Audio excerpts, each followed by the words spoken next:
Front Row MMA, we're here at the SPG gym in Manchester, and we're joined, well, I think it's fair to say we're joined with the godfather of the SPG philosophy, Matt Thornton. First off, thank you ever so much for spending some time with us. Thanks for having me. You're here for a couple of days doing a seminar. Before we get into your history and stuff, how's it going? And you must have been to the UK before, but how do you like it? Oh, I've been to the UK a lot. I think this is probably my 13th or 14th year. I always love coming here. I always love coming to Carl's gym.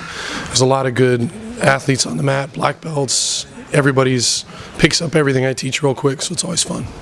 And you're here. There's a BAMA card tonight. Are you going to be able to come and watch some of the SPG talent perform tonight? I will. I'll be at the fights. Looking forward to watching them tonight. Right. For people who don't know, I think in terms of MMA, and I'm not aging you at all, but I think it's fair to say that you're one of the godfathers of MMA as we know it today. Where the love affair with martial arts, I believe, if my research is correct, it started in the military. When you were some boxing? Yes. It actually, when I was a kid, like most kids, I love martial arts and Bruce Lee movies, and I wanted to learn how to fight. And the thing that seemed like the most functional at the time was boxing. And when I got out of the military, I was essentially looking for boxing, and then I saw and read a little bit about JKD and Jeet Kune Do, and it was the boxing aspect of JKD, the fact that they use boxing hands, as well as the concept of having to fight at all ranges. And having been in a few fights and been beat up on the ground, I know I had to do that as well. That attracted to me to that concept in the beginning. You've mentioned JKD, which is Jeet Kune Do, and again, most people will know that it was Bruce Lee's philosophy towards. One of the things that SPG is, and I think the term is aliveness. Is it that Jeet Kune Do at the time was the most, and am I using the verb correct, alive of the martial arts at the time? I wish I could say that were true, but it really isn't.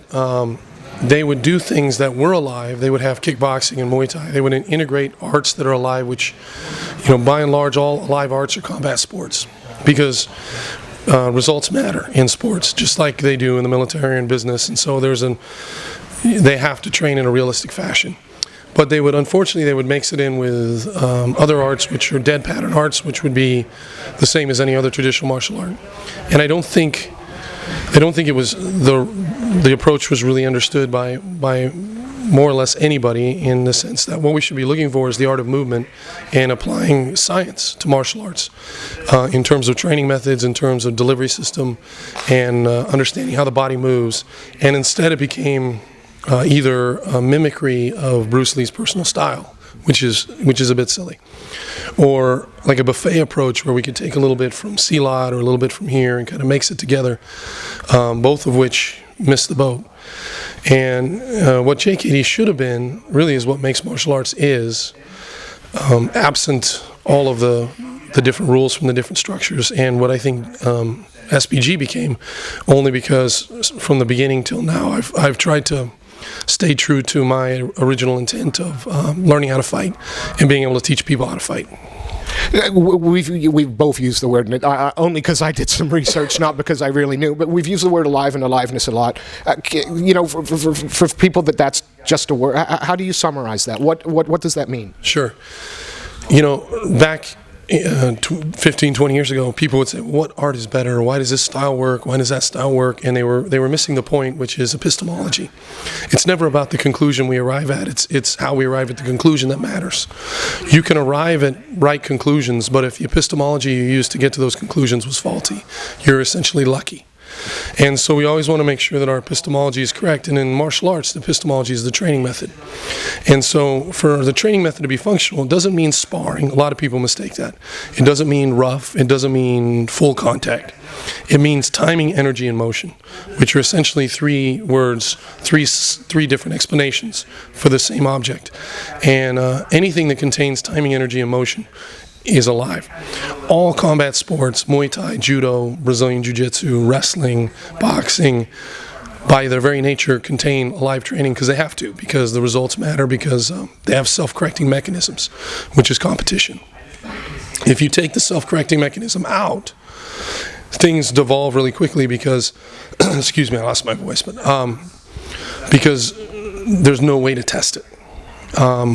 And so that's what aliveness is. And aliveness is a useful term because it allows me to differentiate with one word that requires an explanation, as you're doing here. So it's allowed me over the years, people say, well, what is aliveness? And then I can explain it, because otherwise you'll have people say, oh, it's just we spar. But you can do the world's worst martial art and then spar, and it'll look like really bad MMA. You know, and that's fine, but that's not what I'm talking about with aliveness. And I can train people who are in their 60s and their 70s in a manner that's fully alive and also fully safe and healthy. So I don't want people to ever think that what I'm talking about is rough. And so that's why I like that word, and I'm happy to see that the word is caught fire years ago, and I get asked about it a lot, which is good. You know, SPGI, I know you have a 3I approach, almost Kurt Angle-esque, intelligence, integrity, and intensity, but it's introduction, isolation, and integration or implementation. Is that again part of the SPG philosophy? Where did you come up with, you know, somebody must have lit this fire in your belly to want to sort of progress within the martial arts as a martial artist? Where did that come from, and where did the 3 I's come from? My initial desire to want to learn martial arts, I honestly don't know where that came from. I know that the moment I saw martial arts, I liked them. And I think that's pretty common for a lot of us. Where the different descriptions for our training methods came from was from people asking me questions. So people would say, well, how do you train this then? How would you train this? And I would have to then explain the process that we were using. And in the process of explaining the process, terminology evolves, which is useful in teaching. It's just a tool to teach people.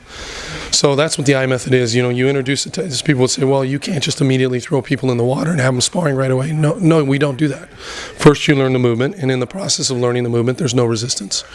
But there's no reason why you can't begin to add progressive resistance immediately and isolate what it is we're working so that we have timing, because the problem is once you take aliveness out of the equation, there's no timing. That's the isolation stage. And then we can put it back into whatever we're training for, which could be military, it could be MMA, it could be self-defense, it could be a jiu-jitsu tournament. But the process of learning is always the same. Are fighters made or born? Can you know? I've never punched anybody in my life. I've never, not in anger, not in fear. I am not a fighter. I think my brain isn't wired that way. Are fighters made or are they born? Well, I would like to separate two things there, because one of the things that used to annoy me about when I was in the JKD world was some people would say, well, some people are fighters and some people just aren't. And they would use that as a rationalization for teaching bullshit. Okay. And that annoys me, because anybody who's trained properly, anybody that comes to Carl and Carl spends time with, anybody that comes to my gym, they can learn how to fight. And I have one of my black belts, she's a 65-year-old woman. She can fight. All my students can fight. I gave out 3 black belts a few months ago. 2 of them are women. They can fight. In fact, one of them does fight. She's had a couple MMA fights, and she's currently working towards a world championship in Jiu Jitsu.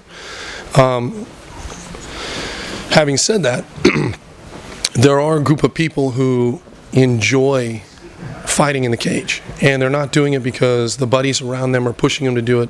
They're not doing it because they want to take a picture of themselves in the cage. They're not doing it because they want to put it on Facebook. They're not doing it because they have personal issues they're trying to work out. People do that, and it's always a bummer when you corner people like that, because you feel like they don't need to be there. Yeah. And then you have people like Randy Couture or other people who they just love to compete. They like the it's not that they like to hit people, but they like the competition, they like the pressure, they like the sport, they like the testing themselves. That part is, I think, to some degree natural. But that doesn't mean that people who don't have that, who don't have a desire to be a competitive athlete, can't be able to fight. Anybody can learn how to fight, especially defend themselves outside. But whether or not you want to become a competitive athlete is more of a personal matter. You mentioned Randy Couture. I know he came back and trained with you way back in the day, sort of mid-90s, I believe. And so you must have been a coach to him.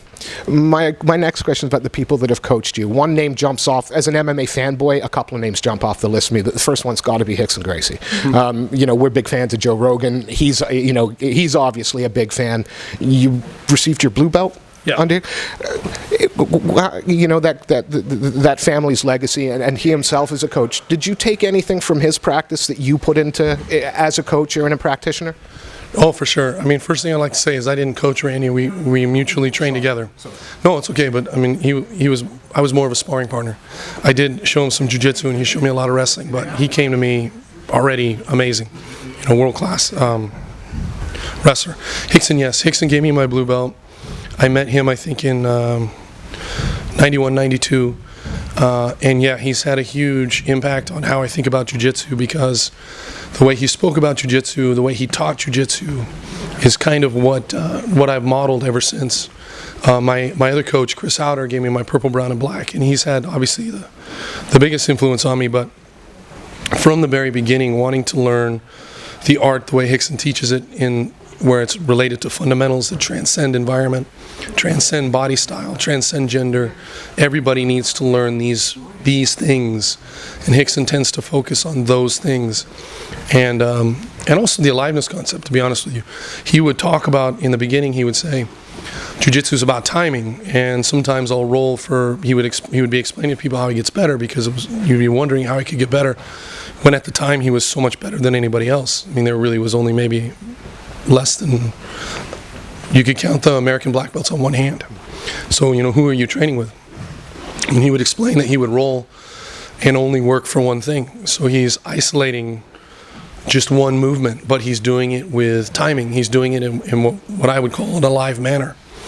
So a lot of how I view aliveness, and that was before I actually even started using the word, came more from Rickson than it did from JKD. You obviously have taken, you know, your past experiences and formed a philosophy for yourself. And as I was saying to you off camera, you know, we've been fortunate enough to chat with Carl and John, certainly on this side of the pond, two of the more well-known names from SBG in the MMA world.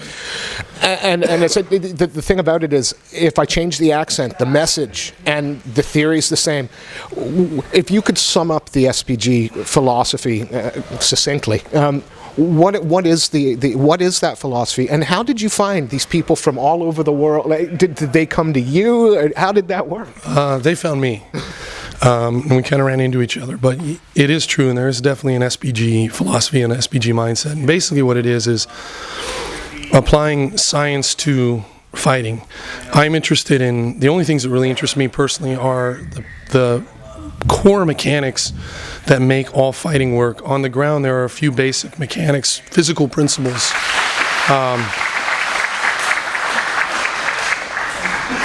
Good seminar. That was physical principles that make jiu-jitsu work, and they're what allows a smaller person to beat a larger person. It's also true in the clinch. You know, there's only a few fundamental ways you can grab: underhook, overhook, 2-on-1, body lock. You can list them.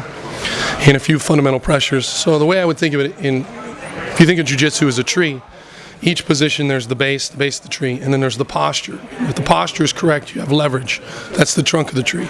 And then there's a few basic pressures, never less than 2 and usually never more than 5. And those are the main branches. And pressures are directions you can apply force. And then off that, all the different sweeps and all that springs. And the more I personally stick to the posture of the tree and the fundamental pressures and base of the tree and let the students play, the more creative they are. And then by the time they get into their 6th or 7th year in jiu-jitsu, they've developed their own personal style, their own personal game. I have given out, as of now, 13 black belts. None of them are even similar to another, and none of them are similar to me.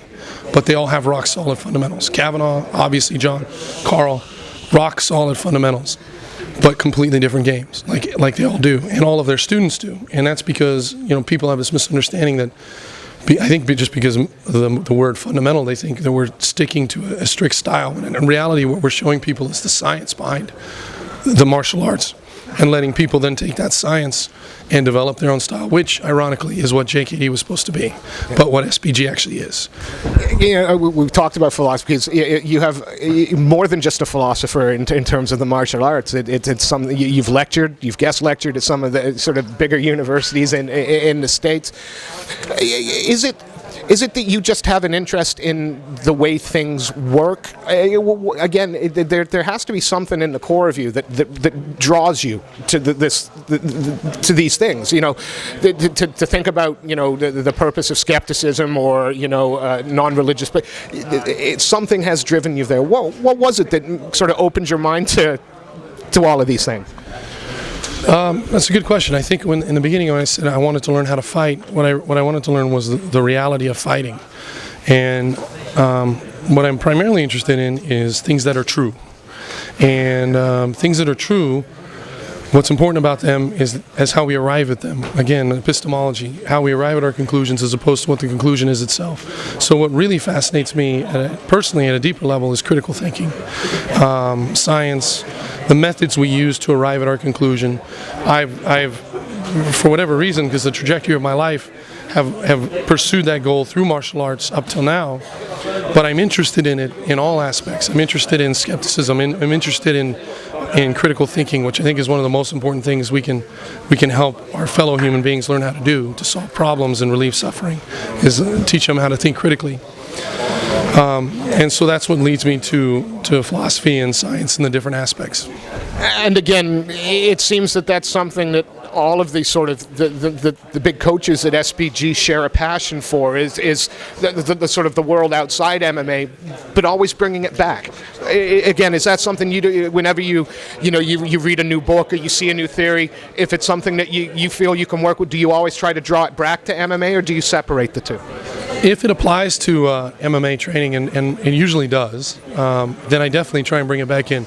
But you're right; they all have that in common, and they're all smart. I mean, we don't have any dumb coaches. They're all very intelligent and interested in aspects outside martial arts. And I think sometimes, especially with something new, we're at the birth of the sport. Going outside the sport and bringing things back into the sport is a necessity for the coaches who are at the top of the sport. And so you're going to see guys like John and Carl explore coaching methodology and science that may not be related directly to MMA, but they're bringing it into MMA. And if it's based in evidence, if it's based in facts and truth, it's going to benefit their athletes. I have two more questions. I appreciate the time. I could chat forever. First off, though, and it's admittedly a tough one because you have a long and storied career within the sport that we love. But what is there a moment that, you know, a moment of epiphany in the past? What's sort of your proudest or most memorable, you know, accomplishment thus far in MMA? You know, whether it be a theory or an instructional technique. But what's the epiphany for you? What's the best moment? This is a very hard question.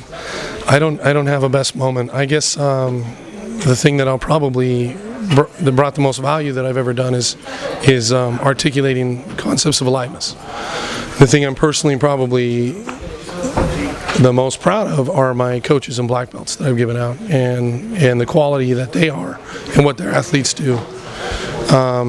I don't have any single particular moment myself of that I could pick for you, but those two things I think I definitely proud of myself for. Look, Matt, we appreciate you spending some time with us, and we always end the interview with the same question. Before we let you go, is there anybody you'd like to say thank you to? Anybody you'd like to shout out who have helped you on this journey or continue or support you as you travel? Yeah, my coach Chris Outer and all the other SBG black belts and coaches around the world who are spreading the art. Man, it's been a real pleasure, and I must admit I'd much prefer to have an hour with you than 20 minutes next time. So hopefully, thank you so much. A pleasure to have met you, sir. Thank you. Thank you.